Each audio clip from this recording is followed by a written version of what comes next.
우리는 그 집을 괴불마당 집이라고 불렀다. 마당이 괴불처럼 세모였기 때문이다.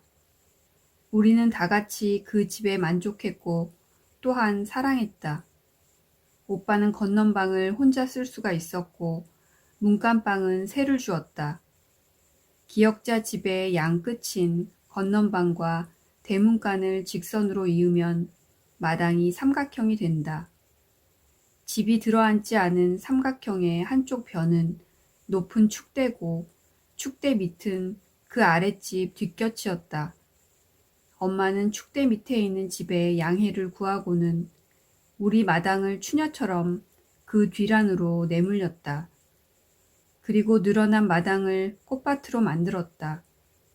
밑에 집에선 뒷곁에 지붕이 생겼다고 좋아하고 나는 꽃밭을 가질 수가 있어서 좋았다.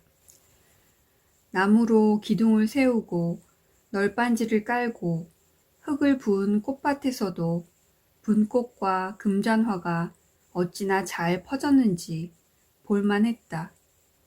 가을에 고사도 푸짐하게 지내 이웃과 넉넉히 나누어 먹었다. 새 살던 집보다 더 꼭대기였지만 엄마는 이사간 동네를 마음에 들어 했다. 나가 놀지 말란 소리도 안 했다. 엄마가 진저리를 치면서 싫어한 것은 안집 사람과 안집에 사는 방법이었지 동네 사람 다는 아니었나 보다.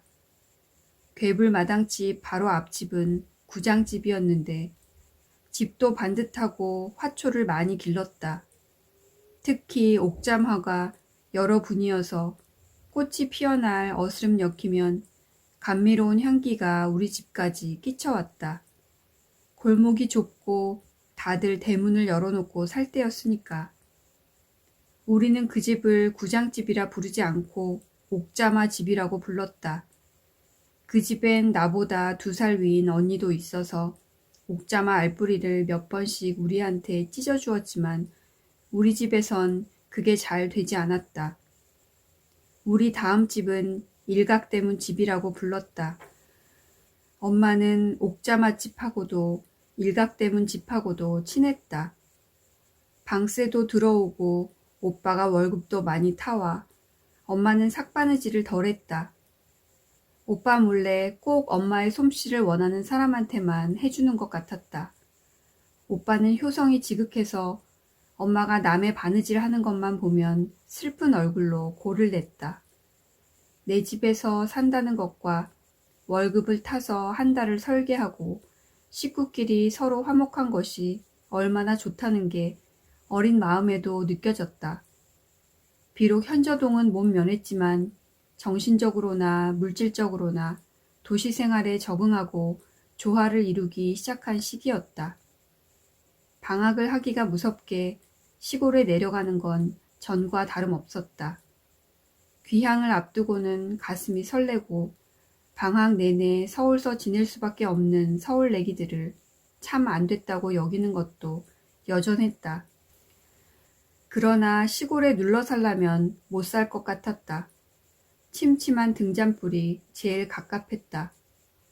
계약해서 서울로 돌아올 때면 대낮 같은 전깃불이 반가워 고향의 싱그러운 풀냄새를 맡을 때 못지않은 기쁨을 맛보았다. 취직한 오빠는 방학 동안 서울에 혼자 남아 숙분에서 출퇴근을 했다. 숙부는 험한 고생 끝에 남대문 통에 자기 가게를 가질 만큼 돈을 모았다. 그래서 우리가 집 살 때도 적지 않은 돈을 돌려줄 수가 있었던 것이다. 생선 도매상에 다닐 때의 연줄인지 숙부가 처음 시작한 장사는 얼음 장사였다. 깨끗한 식료품 상이 밀집한 상가에 있는 숙분의 얼음가게는 늘 바쁘고 활기가 넘쳤다.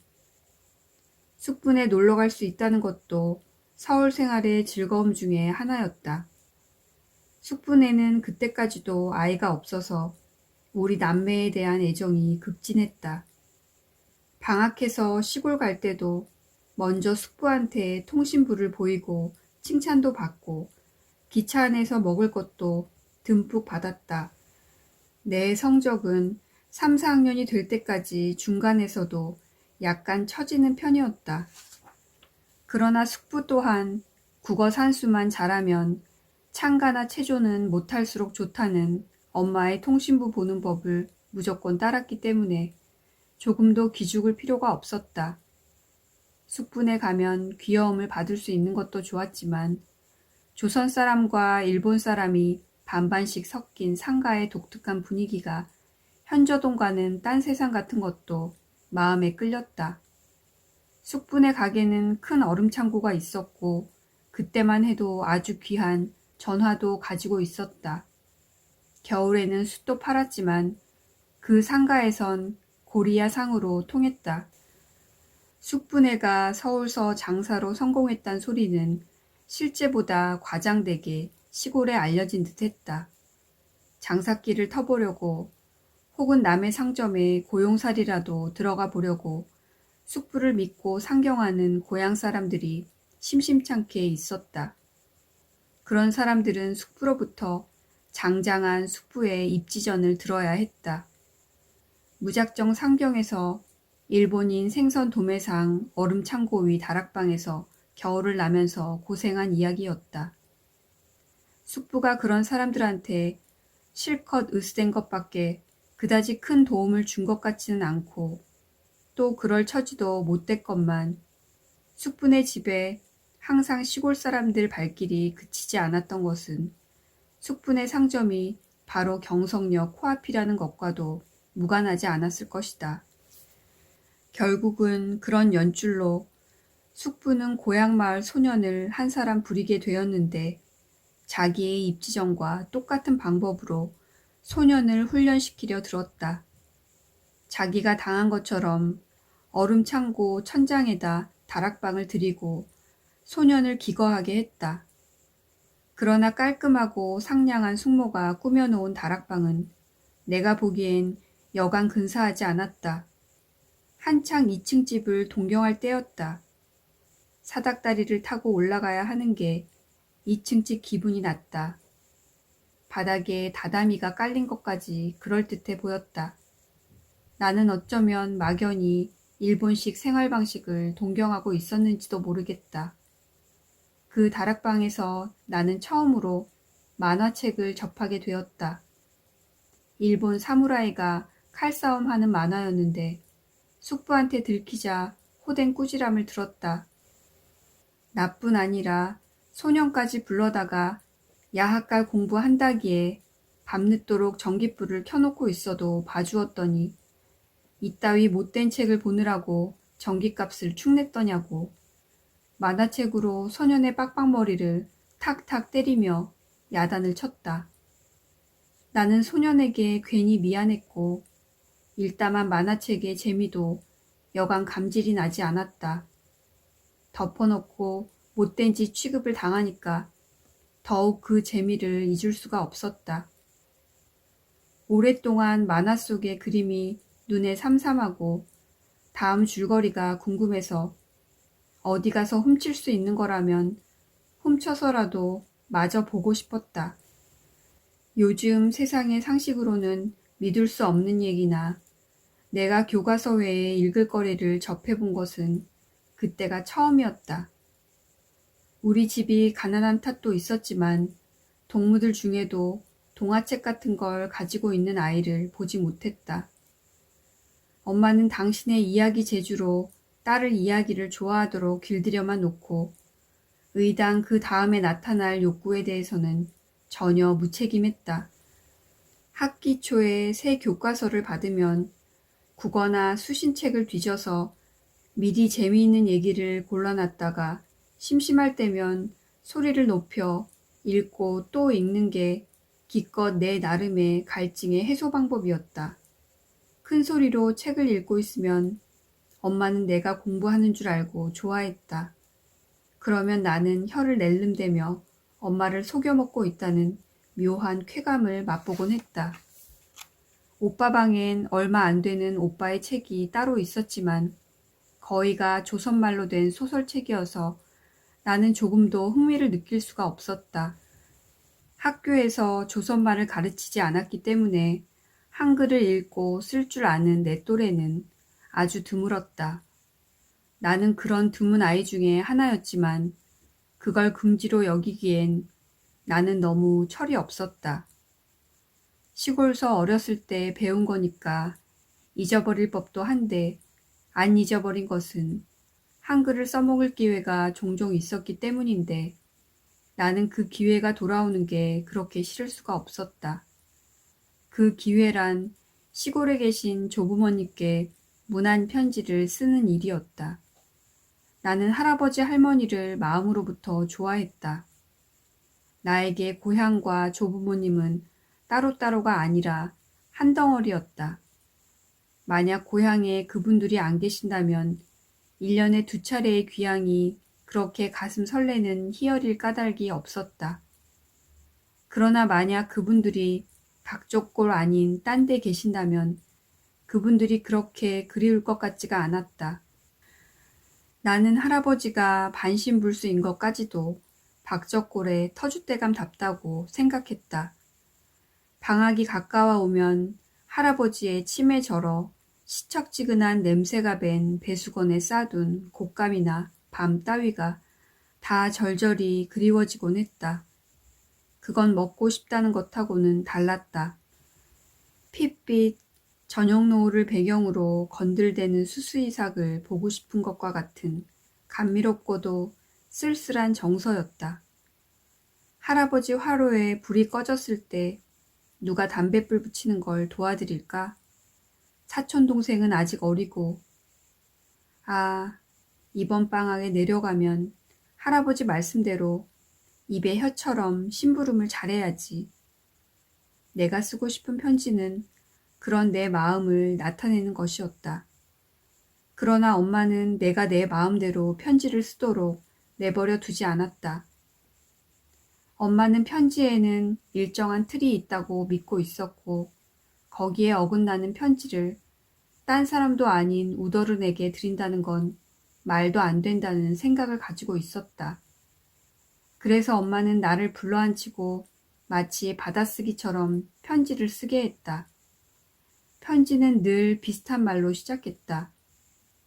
할아버님 전상살이, 할아버님 기체 후 일양만강 하옵시고, 대강 이런 식이었다.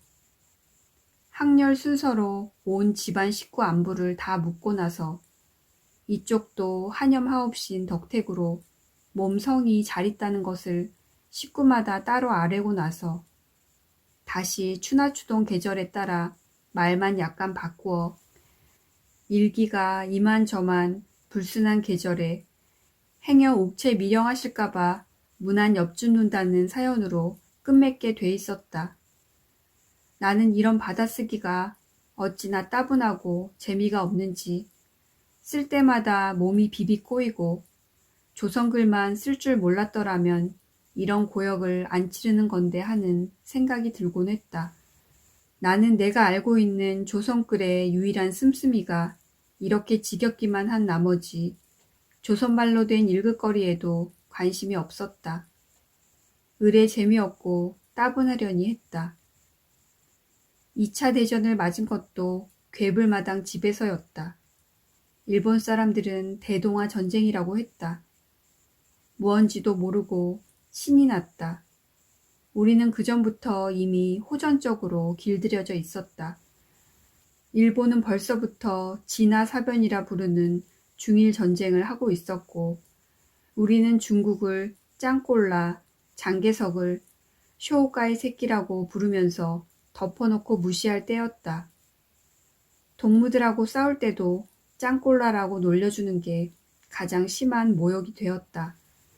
아침에 운동장에서 조회를 할 때마다 한국신민의 맹세를 하고 나서 군가 행진곡에 발을 맞춰 교실에 들어갈 때면 괜히 피가 뜨거워지곤 했는데 그건 뭔가를 무찌르고 용약해야 할 것 같은 호전적인 정열이었다. 짱꼴라한테는 줄창 이기고 있다고만 들어서 적으로는 시시했다. 우리는 우리도 모르게 더 큰 적에 대한 기대감에 부풀어 있었다. 쇼오가이 새끼에다 루스벳도 짜아찌루가 무찔러야 할 악의 괴수로 추가되고 매일매일 승전의 소식이 전해졌다. 깨어졌다 싱가폴, 물러서라 영구가 하는 노래를 조선의 유명한 소프라노 가수가 불러 단박 유행을 시켰고 남양 군도를 하나하나 함락시킨 걸 뽐내고 자축하기 위해 밤엔 등불 행렬이 장안을 누볐다. 고무가 무진장 나는 남양 군도가 다 일본 땅이 됐다고 전국의 국민학생에게 고무공을 하나씩 거저 나누어 주기도 했다. 그러나 자랑 끝에 불 붙는다고 그 후 얼마 안 돼 쌀이 배급제가 되더니 운동화와 고무신까지 배급제가 되었다. 쌀은 식구에 따라 배급 통장을 만들어 주었지만 고무신은 애국반을 통해 한 반에 한두 켤레씩 나오면 제비를 뽑아서 차례를 정했다. 반상회 때마다 꽝밖에 못 뽑고 나서 엄마는 우리는 제비에는 소질이 없나 보다고 한탄을 하곤 했다. 생활 필수품이 하루하루 귀해졌다. 창씨 계명령은 그보다 앞서 내렸는데 살기가 각박해지면서 그 강제성도 심해져 더욱 시국을 흉흉하게 했다. 우리는 창씨를 하지 않았다. 할아버지가 내 눈에 흙이 들어가기 전엔 그것만은 안 된다고 완강하게 나오셨기 때문이다. 호주의 권한은 그만큼 절대적이었다. 남대문 통해서 장사하는 숙부는 성을 안 갈아서 장사가 잘 안 된다는 식으로 할아버지를 원망했다. 엄마는 엄마대로 오빠의 사회생활이나 내 학교생활에 지장이 있을까봐 할아버지가 마음을 돌이키시길 고대했다. 4, 5학년 2년 연속해서 담임이 일본 사람이었다. 엄마는 자주 나에게 그 일본 선생이 너 성 안 갈았다고 뭘 하지 않더냐고 물어보곤 했다.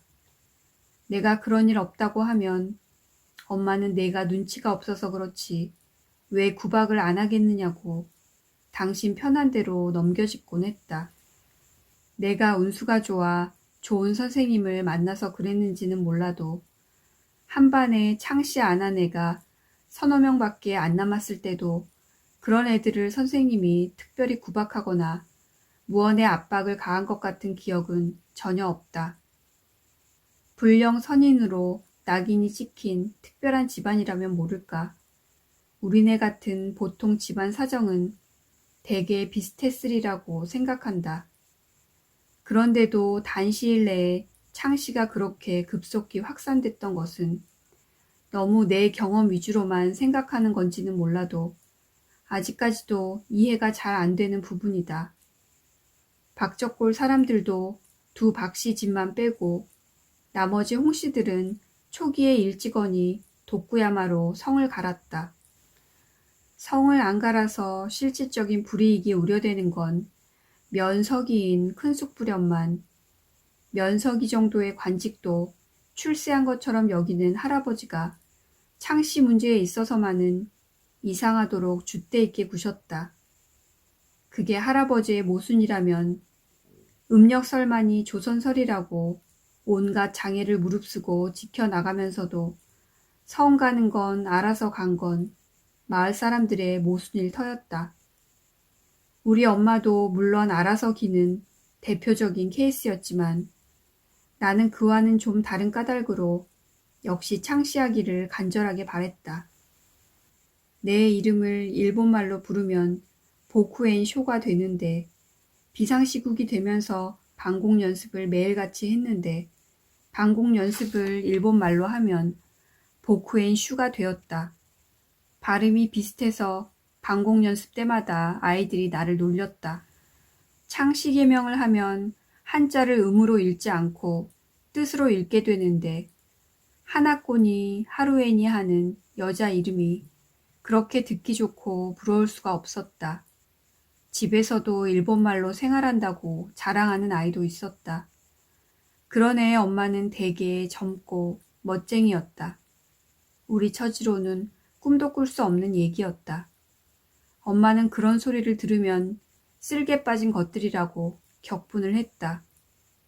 학부형회가 있으면 엄마는 꼭 참석을 했는데 담임 선생님이 1인이고 학부형이 일본말을 모르는 경우에는 반장을 불러서 통역을 시켰다. 일본인 선생님 앞에 풀을 세게 먹인 뻣뻣한 무명옷을 뻗쳐 입고 쪽에 흑각 비녀를 꽂은 머리를 꼿꼿이 세우고 꼬마 통역에 대한 배려라곤 조금도 없이 당신 하고 싶은 말을 엄숙하게 하고 있는 엄마를 바라본다는 것은 고문처럼 괴로운 일이었다. 그러나 그건 어디까지나 엄마의 개인적인 자존이었을 뿐 민족의식과는 상관이 없지 않았나 싶다. 왜냐하면 엄마는 창시 안한기의 자식들에게 행여 어떤 불이익이 되어 돌아올까 봐만 지나치게 걱정했을 뿐 만약에 불이익이나 박해를 받을 경우 자식들이 떳떳하게 견딜 수 있도록 도와줄 준비가 돼 있는 건 아니었기 때문이다. 엄마가 바라는 자식의 출세도 물론 일제의 그늘 아래에서의 일일 뿐 조선의 자주적인 운명에 대한 바늘구멍만한 예감도 갖고 있지 않은 범용한 안하게에 지나지 않았다.